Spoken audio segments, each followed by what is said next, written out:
My name is Rich Lambert, and I'm the creative director on Elder Scrolls Online. So, Rich, you've had quite a month, if I'm being honest. What's it been like this month, this last month, working on ESO? It's always busy. There's always something to do. PTS is always probably the busiest time of year for us, and we do it 4 times a year. So there's never a dull moment for us. Like, how hard is it to stay in those milestones and those deadlines when you are essentially messing with an in-game economy and in-game balancing and new content, even new mechanics in some cases, like your mini game? Yeah, it is definitely hard. There's always lots of moving pieces, but we've gotten pretty good at it over the years. You know, we've been doing this for 8 years now. We've learned a lot, and the team is set up in such a way that we kind of play, I don't want to say play leapfrog, but we're able to kind of space things out so that the team isn't constantly just crunching, right? Like, we, for the most part, don't do any of that, which is nice. Now, can you talk about what was the hardest thing to add in this expansion once you started getting player feedback back? Like, what was the most difficult thing for you personally and your team? Tribute, for sure. Tales of Tribute, the card game. That was definitely the hardest thing we implemented for High Isle. It's, you know, you're adding a complex system, a complex game within the game, and there's lots of moving parts there. It's a super deep game, super deep system, and I think the team killed it. They knocked it out of the park, and now it's tweak and tune and iterate and, you know, react to player feedback to try to continue to improve it and make it as good as we can. Let's talk a bit about that, because you said you'd mentioned, you know, layering on top of a game that's already so old, that's on top of new mechanics that you really want to implement. So talk about like how the public's test server and how players, when they finally got your hand on the game globally, like how that affected development. Like, did you have any fun changes you had to make to the game? Notice any like things like, I can't believe we missed that, or fun moments like that? I don't know that I would say I can't believe we missed that, but there are definitely some things. Really good example of that is the ranked system and the leaderboards with there. You know, it is, and we've gotten a lot of feedback from players that, you know, it can be punitive where, you know, you're going along and you're, you know, ranking up, and then you have a bad hand or a bad match and you plummet down the leaderboard list because the game thinks you should have beaten that person. So we've looked at things like that in terms of balance. Definitely looked at balance at the card level, and we've made a number of changes on this PTS cycle for that. So we just try to pay attention, stay as connected as we can to the community, and within reason, listen to their feedback to try to, you know, hit the right notes. Speaking of that community aspect, like, how do you separate? So there's so many passionate people in your community, and some people feel they're like, you know, Yep. Yeah. And like, how do you separate, you know, the 5 people who are constantly asking, saying this is broken when it's clearly not, and then like the actual feedback from like the overall community, the noise from the concise and constructive feedback, I guess I would say? We try to take feedback from all sources, not just one source. So to your point, there are definitely, you know, really loud, passionate people about, you know, changes, you know, the combat changes that we're working on now. There's a good example. But that's not the only source where we get our feedback. We get our feedback from internal logs, from internal play tests, from a whole bunch of different sources. And then we try to put all that together and come up with the right choice for the health of the game, number one, but also for kind of the health of our players. And it is more of an art rather than a science, because people in general don't complain for the sake of complaining. They complain because something bothers them. And there is almost always a valuable nugget in any kind of feedback that comes out, even if it is on the more, shall we say, exuberant side of feedback. So we have to take that, you know, and weigh that up against all sources of feedback. You know, players really love their class identity is a big thing, you know, and like their profession identity is a huge thing, as well as the in-game economy. How do you make sure whenever you do an expansion like High Isle, like moving forward, that you're trying to at least touch everybody once, so they're happy with, you know, how their class is being upgraded or how their profession's being changed and how the economy is going to change? Like, how do you make sure that you kind of do your best to make sure everyone gets a pass over? So we actually, because that's such a huge endeavor, we try to make sure we do that over the course of an entire year. And we try to have something for all types of players. You know, we kind of break our player base up into segments, cohorts, if you will, and then try to make sure that there's something there for our PvP players. You know, there's something there for our end game players, for our, you know, story players, you know, our explorers, and so on and so forth. And that's why you see, you know, a lot of the systems we do, a lot of the quality of life improvements we do over the course of the year. That's where a lot of those come from, is to try to hit those important beats to keep as many people as possible happy. Can you kind of give people an idea, like what happens when you change certain numbers on certain things? For PvP, for example, like changing 1.5 cooldown to 2.5 cooldown, like how much of a dramatic impact that has on your economy? Because I don't think a lot of players understand that, like how much that can devastate or really make that aspect of the game great. Yeah, I mean, it's any change can have knock-ons for sure, you know, and that ranges from, you know, catastrophic to minor. You know, I'll use the kind of the current combat changes that we're iterating on PTS right now, where, you know, the initial kind of goal was to go in and give players more options for lower APM or actions per minute options, so that they can participate in combat more, they can participate in PvP more.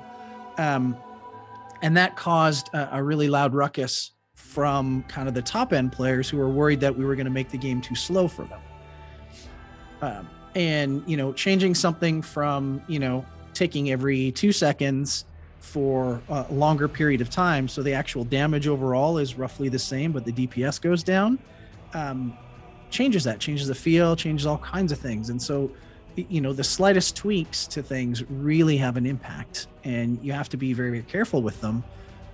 But you also have to be willing to iterate on them after they, you know, reach the public eye and get even more testing than we can do internally. I mean, and speaking more to that, I'm sure like when you have discussions about maybe adding a new class or even a new playable race, like that stuff could have a lot of different knocks that you have to go through to make sure that everything is still working perfectly. Oh, yeah. I mean, just from the balance side of things, sure. But then there's also what does that actually mean for the world of Elder Scrolls if you did that? You know, if you added a new playable race or you added a new class, what does that mean? What are the impacts to the lore and, you know, future games and so on and so forth? So they're really, really big decisions. It's not always a simple answer. Oh, it's a one line of code change, just do it, right? Like there's things that you have to think about when you're going in and making those decisions. We talked about this a little bit, and I've seen some not, I wouldn't say demand, but just some requests on Twitter and social media about making your card game physical. Like, has that gone anywhere as of lately, now that you've had more player feedback and more people actually playing the game? It is something we are absolutely aware of, that people want the physical version. That's awesome, Rich. Now I have some community questions. Was it your intention to have light attack weaving and animation canceling so critical to maintaining any level of DPS? Was it our intention? From the start, our goal for combat was to be fast-paced, action-oriented. That was always, you know, one of the core pillars of combat. As we started going through and, you know, started to really dig into the system, and we found that animation canceling was a big part of that, we ultimately embraced it because it helped, you know, hit that goal of going through and making it fast-paced and action-oriented and giving the player agency. One of the knock-ons of that, and we were just talking about knock-ons, is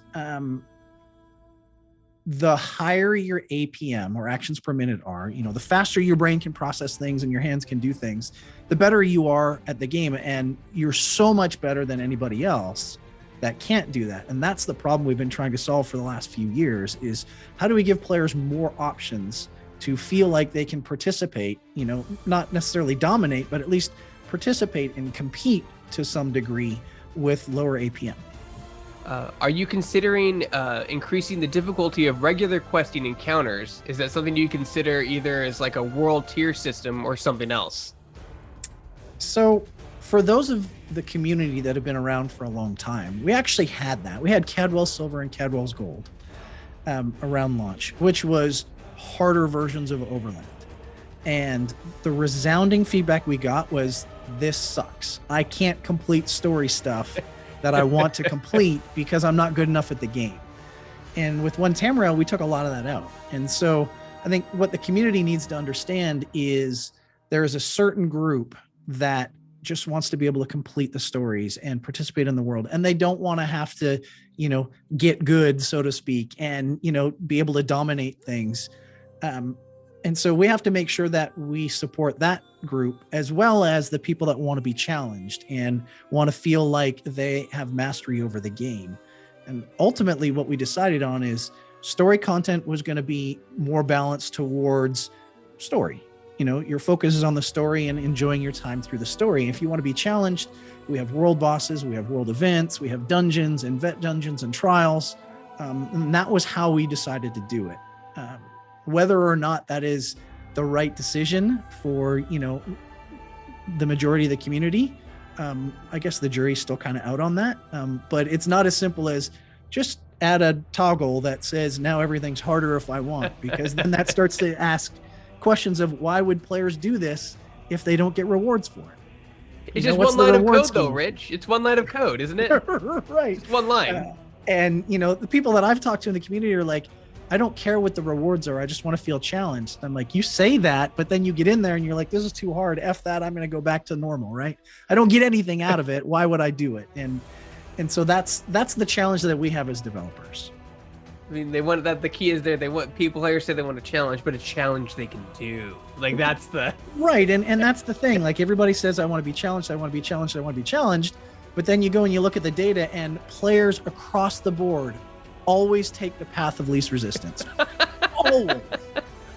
100%. They always try to find ways to cheese things to make it easier. And so it's like, well, do you really want a challenge? Like, really? So it's a tough problem for sure. Gotta avoid all that trash. It's too hard. You just gotta go right. straight to the loot. Like that's what my chest. It's feedback. It's good feedback. But it's not a simple solve. And then my final question. Oh my God! Surprise, surprise! We're talking about this again. This person wants to know: can you give us any update on cross progression or cross play? I'd even be open to a paid character transport to another ecosystem: PS4, Xbox, or PC. Yeah, so I've actually talked about this a number of times. There's a lot of tech issues that we have to solve. We started building this game in 2007. Straight up, like the game is old. There's lots of decisions we made way back in the day that do not play nicely with kind of this cross progression stuff. There's also first party implications. You have to make sure all the first parties agree to it.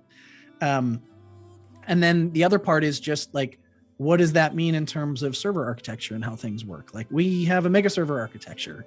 We don't have 10,000 players on a particular realm and then we spin up a new one when they hit that level. Like we have massive servers and massive ecosystems. So it's a tough problem to solve in regards to that. So we're not focused on that.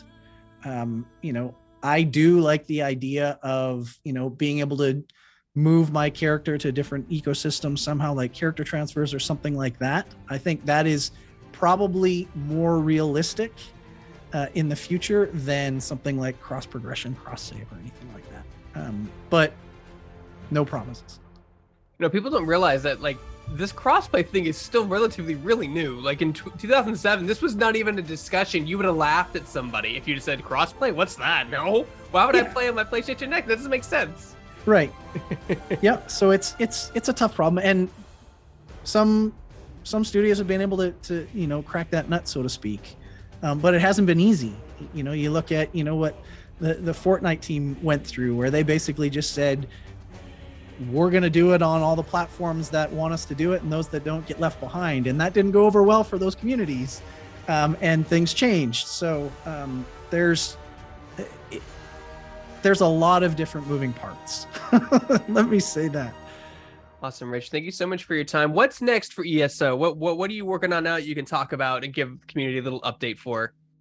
Well, we haven't finished this Breton storyline that we've been telling this year. So the fourth quarter, we've got some really cool, really exciting things coming up. Not quite ready to talk about it, but we're getting really soon. Update 35 is on PTS right now, which means our update 36 is right around that corner.